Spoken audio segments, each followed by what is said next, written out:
everyone is talking about confidence, talking about self-trust, but very few people are actually talking about how to build it.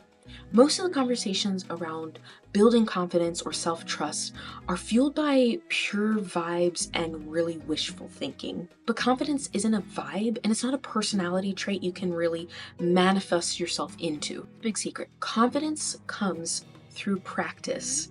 It's something that is earned in the messy middle seasons of your life. So today you're going to stop waiting for confidence to magically arrive and learn how to build it right now where you are, even if your life is a mess, even if everything feels absolutely chaotic.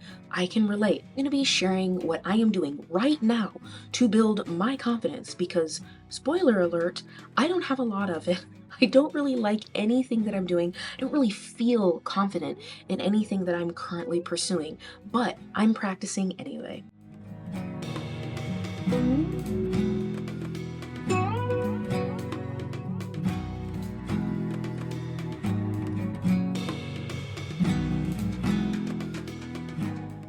Hello, friend or fellow adventurer. Welcome or welcome back to the channel. My name is Kayla. I am a multi-passionate creative doing all the things, including but not limited to writing and self-publishing a fantasy duology, trying to monetize this YouTube channel, which I'm doing terribly at. Also trying to build this really cool gamified resource library on my Patreon.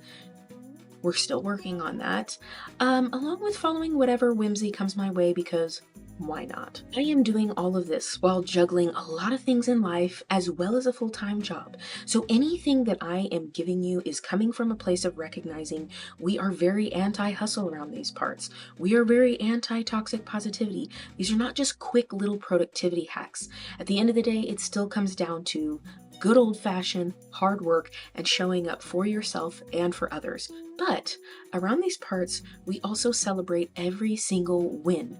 We go at the pace of grace, which is usually pretty stinking slow, and we work within the capacity we actually have, not the capacity we wish we had. So welcome to my cozy little corner of the internet that I like to call side quests and side eyes because it's pretty self-explanatory. That sounds like a vibe you can get down with, then please hit subscribe, hit the like button, and stick around. I think one of the root causes to many of the things that I talk about on this channel fall under hustle culture.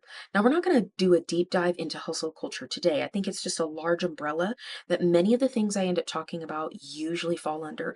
And I think lack of self-confidence happens to be one of them. I think at the core, what usually ends up happening is this idea of the right time, right? This magical idea that there's this special, unique time where everything aligns, and that's when you can finally take those first steps. That's when you're finally going to get your act together. That's when you're finally going to do the thing, whatever that thing is for you. We're always waiting for this right time. We're always waiting for this momentum, this inspiration, this muse. And while all of those things have a certain place within the creative process, I think at the end of the day, those are really creative ways that we use to simply procrastinate. And maybe we're procrastinating out of fear, out of disappointment, out of past failure, whatever the case may be. A lot of those words, those vibey words, as much as I love them, as much as the next person, I think at the core, it is a way for us to procrastinate out of our own calling, out of our own what we're supposed to be doing, the thing we are magnetized toward. It's a way to get out of that. All of these words, I'm waiting for the right time. I'm waiting for everything to be right. I'm waiting for the right inspiration. I'm waiting for this. And certainly there are better times than others to start projects. I think we all know that. If you're like me and you've done 1,000 different projects, you know, looking back like, oh, you know what? I probably could have waited for that. So there is some truth to there are better times than others.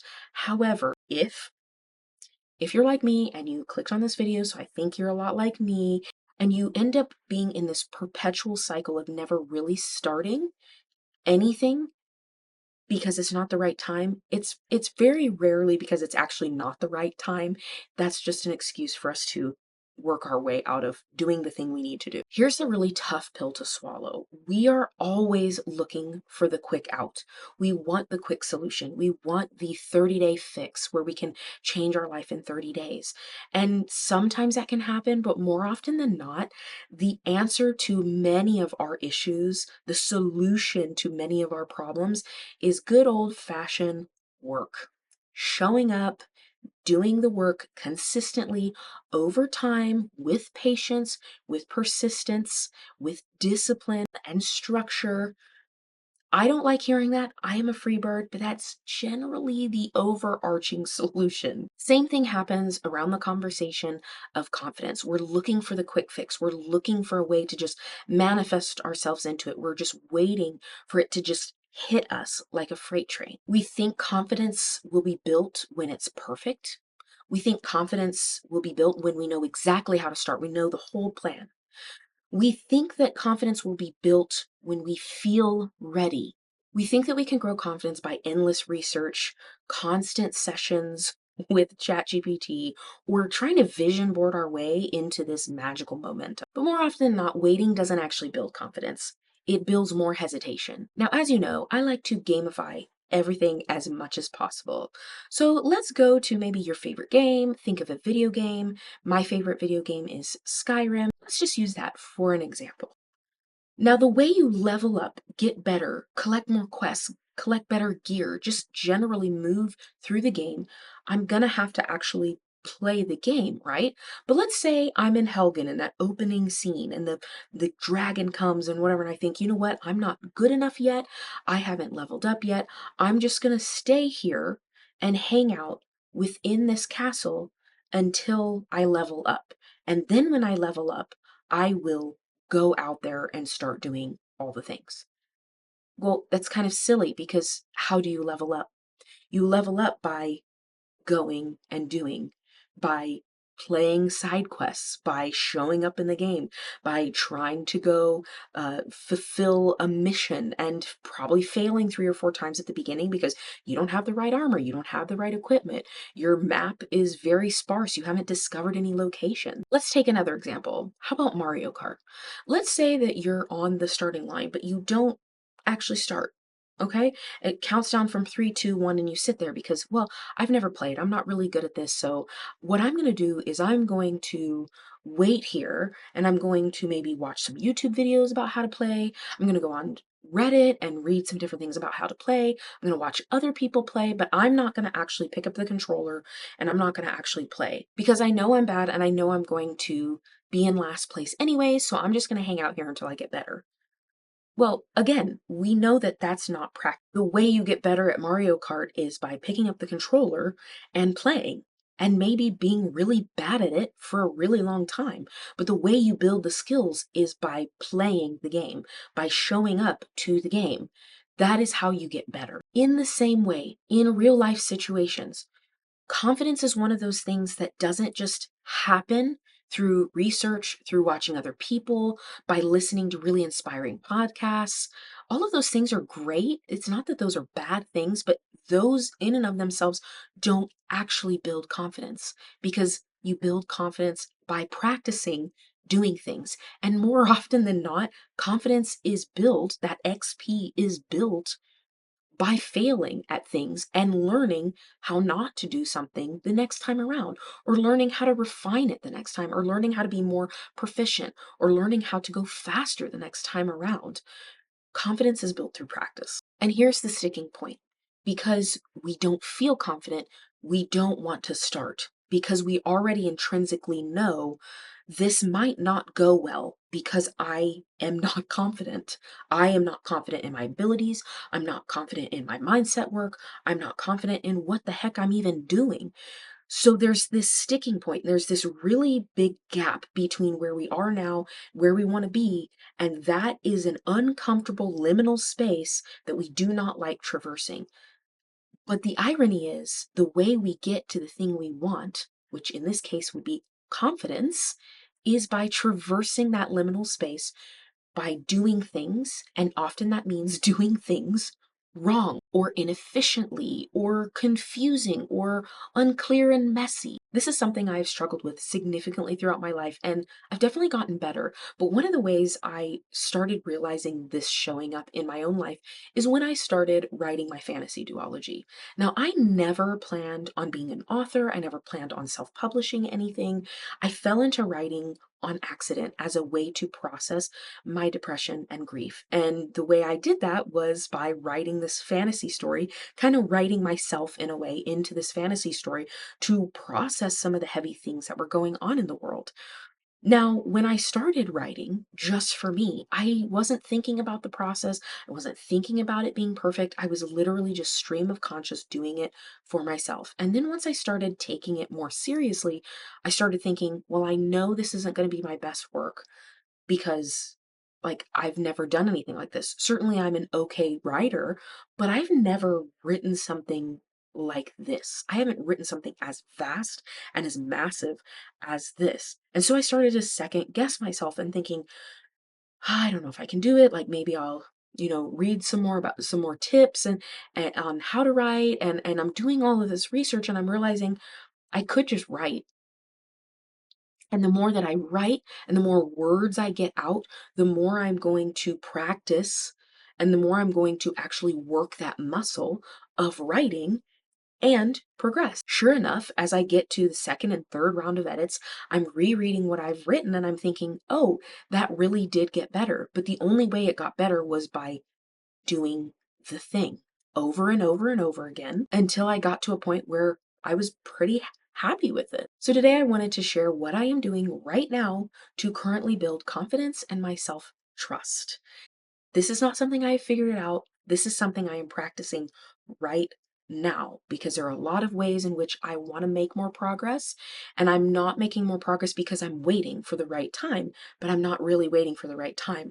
I'm just waiting for this magical feeling of confidence to hit me. So if you're a note taker, this might be the time you want to grab your favorite notebook or your favorite note taking app because I personally think these are working well for me. At this point, you might be asking, so what are we actually practicing since I don't have the confidence yet? How can I practice the thing that I don't have yet? I think something that might be more helpful is to think foundationally of we are practicing taking action. So we are practicing moving from a passive person to a more active person. We are moving from a non-player character, an NPC. We're moving from NPC energy to main character energy, which means we are going to have to start actually doing things. We're going to have to actually work. Whatever that context is for you, you know, you generally know what it is that you need to do to take that first step. That's what we're talking about practicing. So, whatever that is for you, the first thing that I have been working on and has been very difficult is I want you to practice without permission. Since we are still building our confidence and self trust, we don't have a lot of confidence in taking that first step. There's a lot of timidity, uncertainty. We don't know where our clarity is, maybe because, again, we don't feel confident in what we're doing. So we're like, what the heck am I doing? What we tend to do at this point is to seek for validation or permission from other people. In a very practical sense, this might look like I created a post on Canva. I'm not really sure about how I feel about it. Maybe I'm not great with graphic design. Maybe I don't know what my branding colors are. Maybe I don't know what my voice sounds like yet. Maybe I don't know really what I'm helping people with. It just is kind of a mess. But I've created this post. Because I'm not feeling confident and I know that my message isn't maybe clear and everything feels just kind of messy, we often will go search for somebody to give us permission to move forward. So maybe you'll take that Canva post and you'll send it to a friend and say, hey, what do you think about this? What do you think about this particular post? Now, there's nothing wrong with getting constructive criticism or critique. I'm a huge advocate for that. I think having a mentor is really, really great, having a coach. However, when you are in this particular place of I'm never starting because I'm always waiting for the right time, I'm always waiting for confidence to just hit me like a freight train, you need to practice without permission. You need to post that thing without asking somebody for permission, because you're letting people into what I call the birthing room of ideas too soon. You're letting people in when it's still, you're still learning. You're still learning how to experiment. You're still learning how to build confidence, and getting other voices at this point when you still feel like a baby bird who can't fly can sometimes set us back a little further than we intend to, because what we want is we want validation to be able to take that leap of faith. And I have found that in this season of my life where I feel so nervous to go ahead and move forward because I know it's not where I want it to be, I need to practice without the permission of other people. I need to give myself permission to say, I'm doing this, I'm moving forward, I'm posting this, I'm making this, I'm writing this, I'm singing this, realizing that time passes and I'm going to learn and I'm going to get better the next time around. But if I'm constantly looking for permission, really that's just another way of procrastinating and working myself out of going ahead and taking the first step. What ends up happening is the more that I start practicing in front of other people without permission, I am building a level of self-trust. I'm looking back at what I've posted, what I've created, and maybe I'm doing a little self-critique and I'm recognizing, ooh, I like this, I like this, I like this. People really responded well to this, this, and this. This seemed to really resonate. I really didn't like this, and this. This felt very distracting. You are not only leveling up your skills, you're also building self-trust. You're talking to yourself and deciding, this is what I like. This is how I want to approach things. Oh, I really like this. Oh, I really don't like this. And you're learning who you are in the process of practicing. So I want you to practice without permission. Secondly, I've been trying to practice without comparison.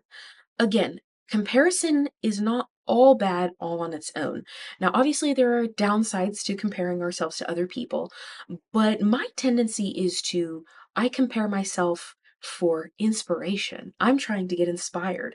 I'm creating all of these vision boards. I am comparing in a healthy way of my work where I'm at now, or like my vision of where I want to be with someone else. Like, ooh, I like what they did there. That's kind of like the direction I'm heading. And it's again another way that I stop myself from actually moving forward. And then I'm not really being myself. Many times I get stuck in this loop of trying to mold myself into somebody else's box or lane.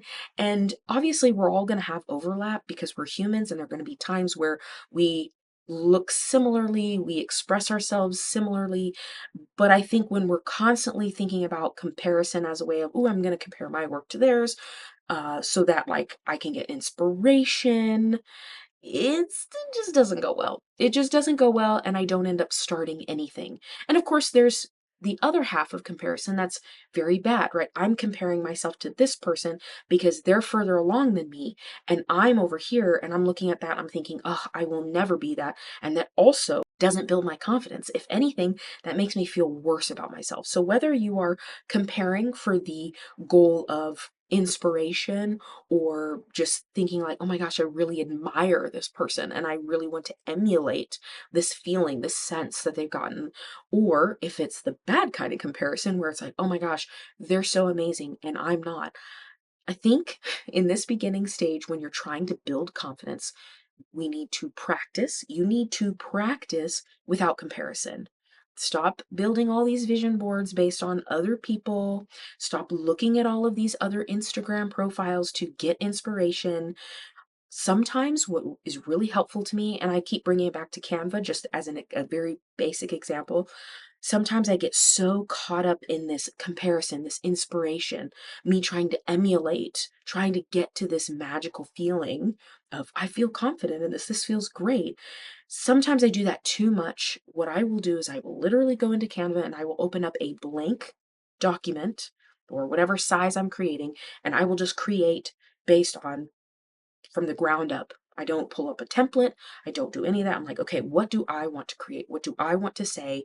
What colors do I want to use? What graphics do I want to use? And I go from there. And sometimes at the end, I end up hating it and I decide I did not like anything that I just created, but I built skills and I built my own confidence of deciding, you know what? I really don't like those fonts. I really don't like those colors. I really don't like that wording. I don't really like that spacing. I'm building a self-trust of I'm going to trust myself for knowing what I like, what I think works well with my particular message, with my particular art medium, fill in the blank. And I'm building confidence in knowing these are the decisions I'm going to make for me and for my unique path. I really have seen a huge change for me by not comparing constantly. Now, certainly, I still have people that I really admire, I look up to, I learn from. It's not that we cut that off, but when I'm in a moment of knowing I need to take action, but I'm waiting because I don't feel confident enough, that's when I kind of turn down the comparison, turn off the noise, and say, I am going to practice without comparing. And finally, one of the things that has been really helping me is to practice without perfection. This is something that I think most humans struggle with, the idea that it has to be right before you can move forward. This idea that it needs to be perfect before I can create something of value, when the whole entire human experience is one gigantic experiment in trying, failing, and getting better and growing over time. There is no human experience that is increased in value by being perfect, because none of us are perfect. It's this oxymoron where it's like I'm going to wait until it's perfect, except nothing's perfect. So why are we chasing that in the first place? It's a sneaky little lie, and it's a sneaky little way that we procrastinate and really disqualify ourselves from doing the thing that we know we already need to do. I don't know who needs to hear this, but the creative process is supposed to be messy. That is how we grow. That is where the magic happens. The magic happens in the messy middle seasons of our lives. So you need to be practicing without perfection. Again, let's be very practical about this. What does it look like to practice without perfection? Because if you struggle with perfectionism, it's not as easy as just, well, post messy, right? Because that might be very, very difficult for you. Something that's really helped me in this season is to think of quantity over quality, which feels very, mm, really, really difficult to accept if you struggle with perfectionism. But here's what I have found with most people, myself included, who struggle with perfectionism. Very rarely are you creating something that's so awful and so atrocious that it's just like, okay, that was really bad. Like maybe we shouldn't have, maybe we should have paused on that. Most people who struggle with perfectionism have already tweaked something 5 billion times, where it's like, post the dang thing, share the dang thing, sing the song, write, whatever it is. Like, you've tweaked it enough. Now you just need to start. That's probably you if you are struggling with perfectionism. It's very rare that you have something that is a first draft. You're usually talking about, well, it's not perfect yet. You're usually talking about something that is on its 5,000th draft. For example, social media. Let's say that I'm making a carousel post and I spend 6 hours on this carousel post, but really on social media, especially on my particular social media with my following, it has a shelf life of like maybe 15 to 30 minutes. That's not a great use of my time. It's not a great use of my time. And most people are not seeing what I'm creating anyway.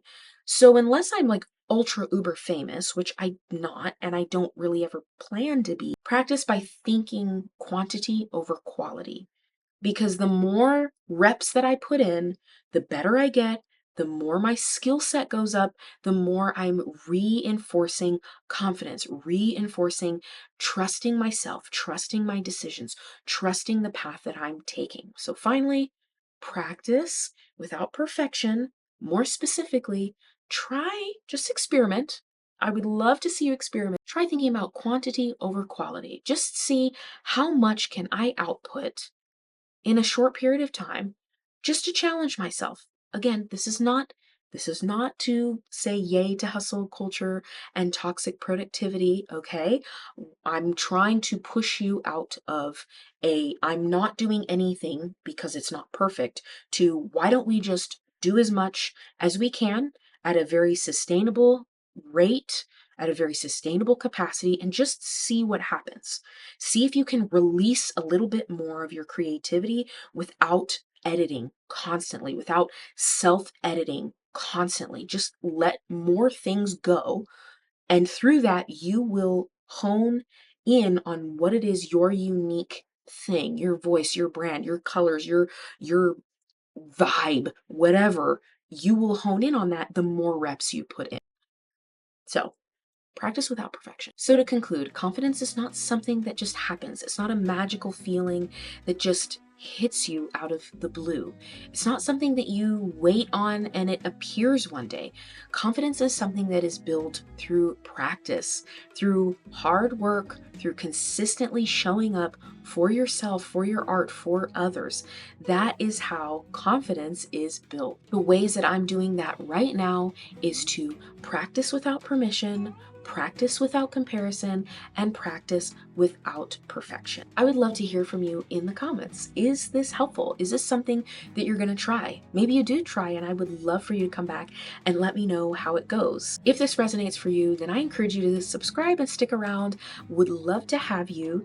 And if you're looking for maybe a little challenge to push you a little harder on some of the things we talked today, I encourage you to check out the Do Less side quest. This is a fun little digital download that I created for you, and it is a 7-day adventure that just walks you through becoming more by doing less. We are unequipping armor that no longer suits us, and we are equipping armor that we need to actually live the life that we have right now, to radically accept where we are now and to make progress despite things being messy, despite having grief, despite being disappointed. Like, we don't have to hustle our way out of heartbreak.